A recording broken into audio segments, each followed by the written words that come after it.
I ended up on that hike hiking a 40-mile day followed by a 50-mile day. And there was something in me when I did those things. It was a spark.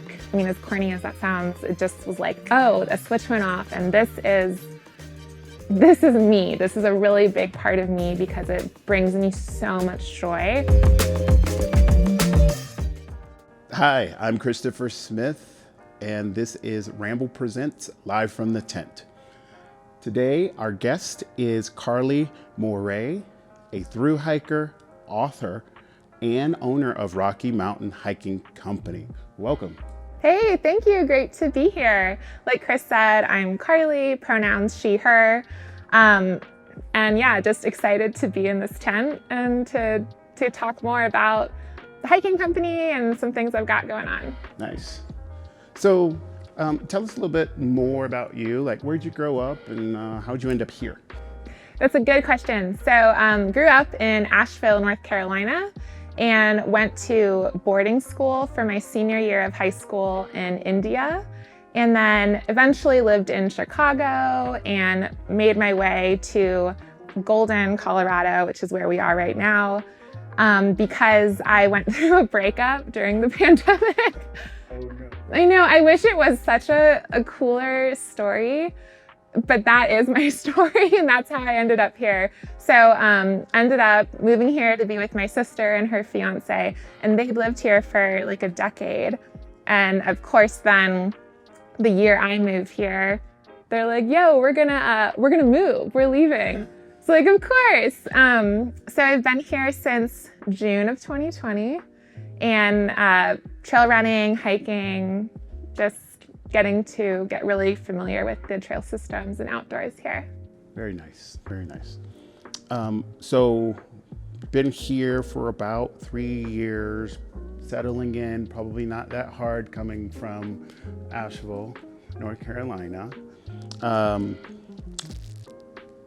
What's the evolution of kind of where you started professionally to where you are now?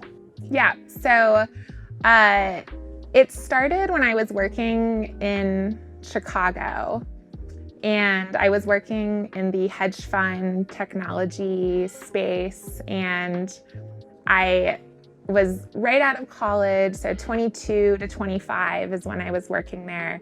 And there were some really incredible experiences that happened at that job. I worked in hedge fund sales, and I got to travel to Monaco. I got to meet CeeLo Green. I got to go to South Beach. It felt really glamorous in a lot of ways and kind of like a once in a lifetime experience for me. But I felt like after just a couple years burnt out, and I wasn't really living a life for me and that I wanted to live.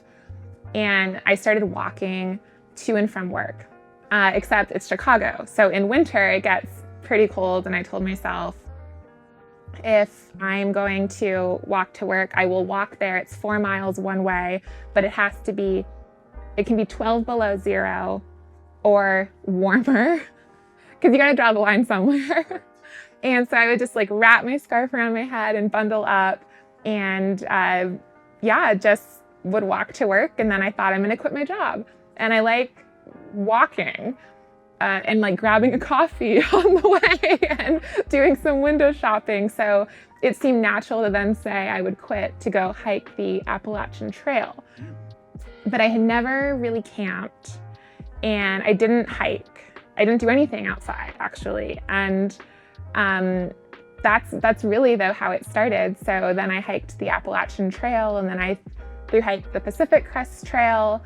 I went for the women's record on the Pacific Crest Trail, so I tried to hike it in sub 60 days. There was a wildfire, it ended the attempt. I ultimately ended up hiking over 40 miles a day for 19 days. Wow. So I realized not only is this something that I love, moving my body outside, but I think I might be somewhat good at it. And I'm an Aries, so it doesn't take a lot for me to hone in on a goal. And I just from there kept doing things outside, kept hiking, started trail running, And eventually, when I ended up here, I started Rocky Mountain Hiking Company to offer guided trips to people to help get them outdoors. Nice. Well, that's pretty impressive. That's, going from just walking to work to doing 40 miles a day is quite a feat. So congratulations. Wow. So, jumping from, the inner city walk to the long hikes, who or what introduced you to that ability of that long distance through hiking? I don't exactly remember how I knew about long distance hiking. It's because I grew up in Asheville. There was the Appalachian Trail that my dad would go camping on some weekends, but I never went with him because I didn't camp at the time. So I think somewhere in my subconscious, I probably was aware of through hiking. And then Wild came out by Cheryl Strayed, and I went to Barnes & Noble to buy a book, and I saw her book and I picked it up, and I literally thought to myself, I would never do that. Who would do that? Who would hike that many miles, and why? And then fast forward, I actually ended up hiking that many miles, and it just was something that appealed to me. And I also walked into a bookstore 2 weeks before I was gonna start the Appalachian Trail, and there was this woman there signing books that she had written about the AT, and it was Jennifer Farr Davis. And Jennifer held the record on the Appalachian Trail for years, and she just became an inspiration to me. And so getting to speak to somebody who was a woman who did hike the trail alone, had a lot of experience right before I started the hike myself, helped, I think, get me to a place of feeling more confident in my abilities, and the fact that it's okay if I don't really know what I'm doing, I will learn, and I trust myself to take care of myself out there and to learn. And I think that's a long-winded response for how long distance hiking kind of in some ways fell into my lap. Wow. And what was the first experience, once you've gotten to this point of acceptance and I can do this, and you've gotten some motivation and a little experience, what was the first portion or hike that was like, wow, this is it. This is why I made this choice? It was the Pacific Crest Trail through hike. It was not my hike on the Appalachian Trail. I didn't really enjoy the AT. It was a total grind. Grateful. Really don't ever want to do it again. The Pacific Crest Trail is more cruisy dirt trail, and the West, it vibed with me. It made sense to me. It made sense to my body. And I ended up on that hike, hiking a 40-mile day followed by a 50-mile day. And then I eventually hiked 66 miles in the Sierra Nevada mountains, which are really steep and rugged and challenging. And there was something in me when I did those things. It was a spark. I mean, as corny as that sounds, it just was like, oh, a switch went off, and this is me. This is a really big part of me because it brings me so much joy. How can I not continue to pursue this?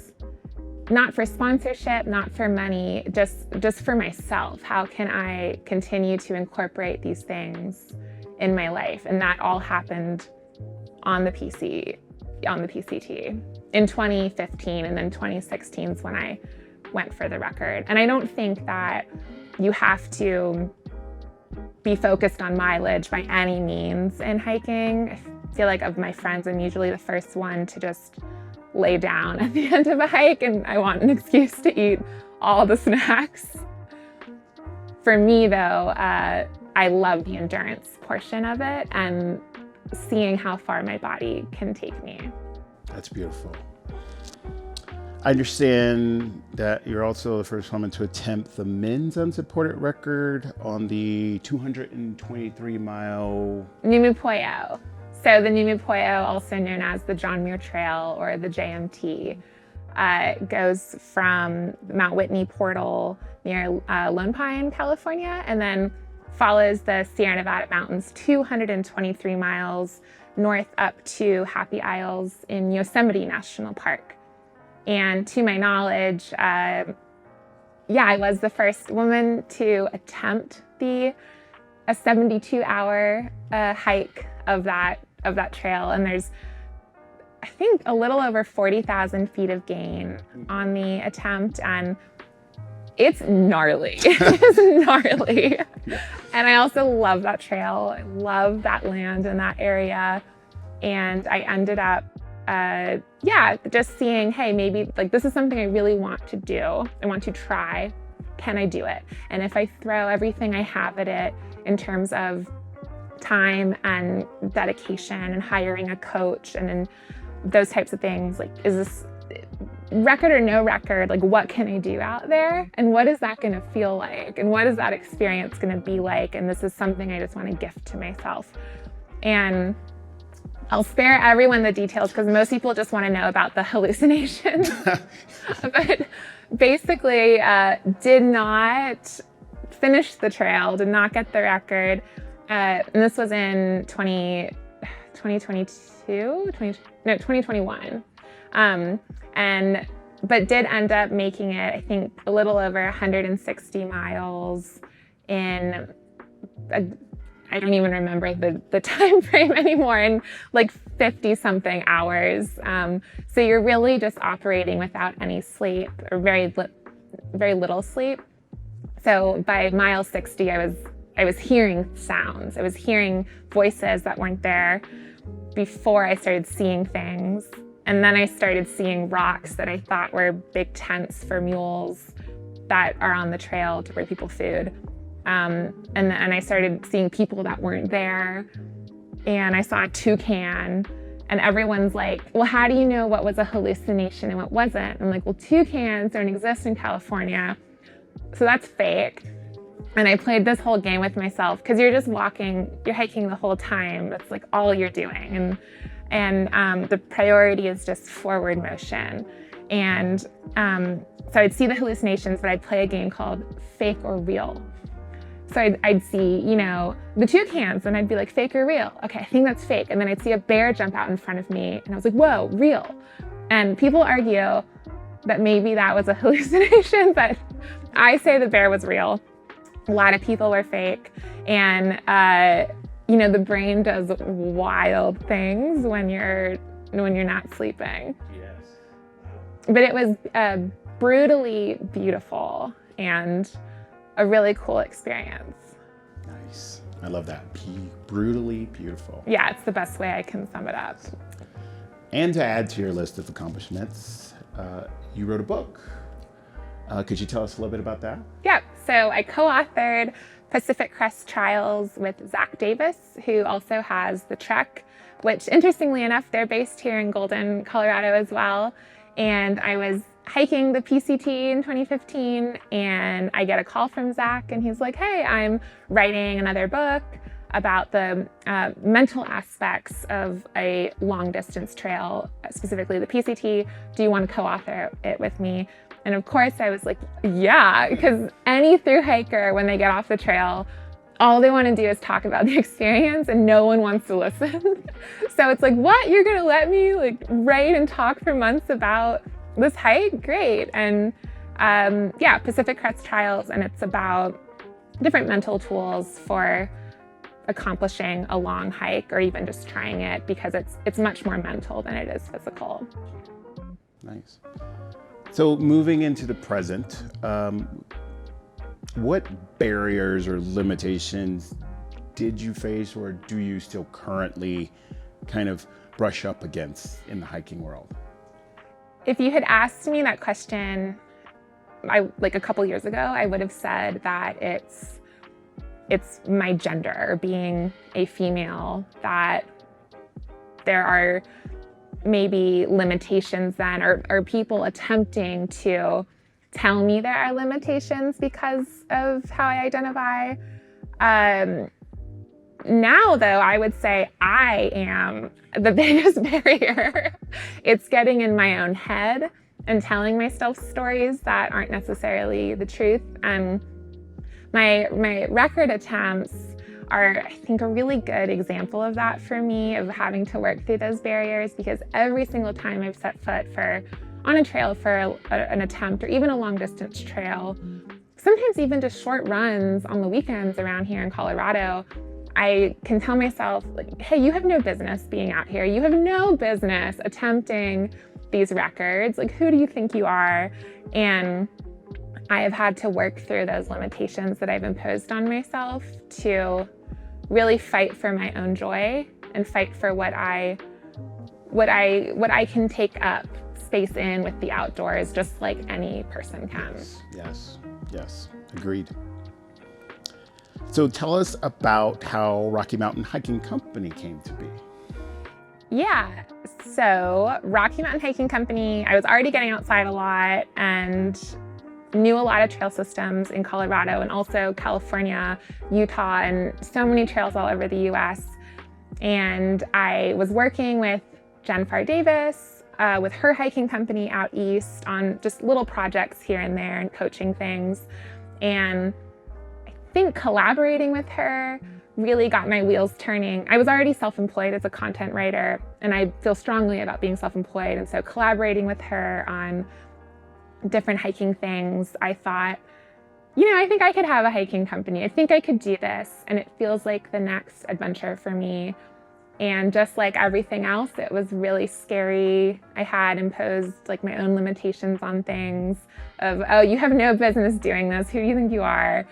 And I pursued it anyways because I love getting outside, and I want to share that with other people who also want to get outdoors and maybe just need some support or a friend in the process of doing that. Understandable. So I did, my due diligence on you, and, did some back reading on some of your blogs and old content. Gosh. And, one of the areas that really stuck out with me was this area, or the topic of happiness, just as a whole. So, in a nutshell, what advice would you give on the topic of happiness and the outdoors? Great question. With happiness in general, I kind of view it as two things, and I'm speaking solely for myself, and that is always showing up as my full authentic self, including in the outdoors with different attempts and pursuits, big or small, it doesn't matter, but really showing up as myself. And the second part of that is having an abundance in the outdoors. To me, is happiness. And I'm not talking about abundance of like money or financial status or assets, because in today's world, right, there's so much abundance tied to what happiness then, like if you have a lot, then you have happiness. And or like promotions, or just an abundance of different things with work and home buying and all this stuff. And that's fine. But for me, if I chase that, it makes me feel like I'm just chasing my tail and that I'm always lacking and I never have enough. But then I go outside, like I was just in California with friends and on a client trip, and all I could think was that we have an abundance here, an abundance of laughter, an abundance of joy, eating dinner, watching the sun fall below the horizon, just connecting with each other, connecting with this wild part of ourselves, connecting with other people we're meeting, with the trails, with the dirt, like all of it. There was just an abundance. That to me right now is happiness in the outdoors. That's wonderful. And I agree wholeheartedly. How can other people get involved, support, or, utilize services that you provide? People can support Rocky Mountain Hiking Company by honestly booking trips with us. We're going into our second year. We offer guided day hikes in Boulder, in Golden, and in Rocky Mountain National Park. Woo woo! And we also offer guided backpacking trips in Rocky Mountain National Park, in Death Valley National Park in California, which are great for winter trips. And we're going to be offering additional backpacking trips in other places in Colorado this year, as well as in California.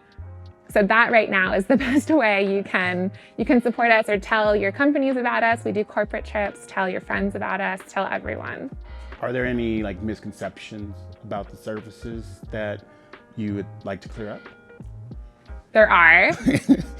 And there's two primary reasons we've noticed that people are booking trips with Rocky Mountain Hiking Company. And it's usually a combination of, one, people want to get outside, but maybe they want to go backpacking and they're not comfortable yet going by themselves, or they don't have friends necessarily to call on to do these trips with them and to plan it, and they don't really know where to start. So by booking a trip with us, we do public trips and private trips, so they can book with their friends and family, or they can they can go on a public trip and join other people, so they have friends and community to get outside with. And it's maybe a more like gentle approach if you're still new to these different activities or different parts of the country, right? Because backpacking and hiking out west at higher elevations, it's not the same as hiking out east at lower elevations.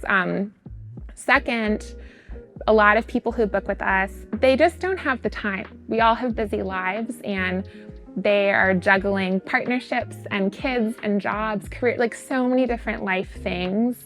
And they want to go on a trip. They're not going to have the time to plan it. So we plan it for them. And literally all anyone has to do is just show up, get off the plane. We can provide meals, snacks, transportation, gear if they need it. We plan the itineraries for them. So it's really easy. Kind of sounds like a Ramble campsite. Yeah, exactly. Love it. So, of course, I love to ask this question, and no one can really answer it, but it's fun. Where do you see yourself and this organization in 10 years? I don't see myself anywhere specifically, and that's very intentional. My friends and I have this thing of, especially when life is being very life, of keeping our palms open. So I try to tell myself, as a very goal-oriented person, I don't need to always have goals for the next 5-10 years. I just want to keep palms open, stay open to life, stay open to opportunities, because that way you just never know what will happen. And I am open, and I'm okay with it being a big question mark. That's great. That's actually a great answer. What's a dream location that you'd love to hike next? I like repetition, and I feel like I should say a really epic, cool place that's like on some islands, not in the US. But actually, my dream hiking location is in the Sierra Nevada mountains. When I'm stressed out, that's actually where my brain goes, is to Kearsarge Pass, and it's in, I believe, Kings Canyon National Park, and it's on the Numupoyo, or it's a connector to the Numupoyo.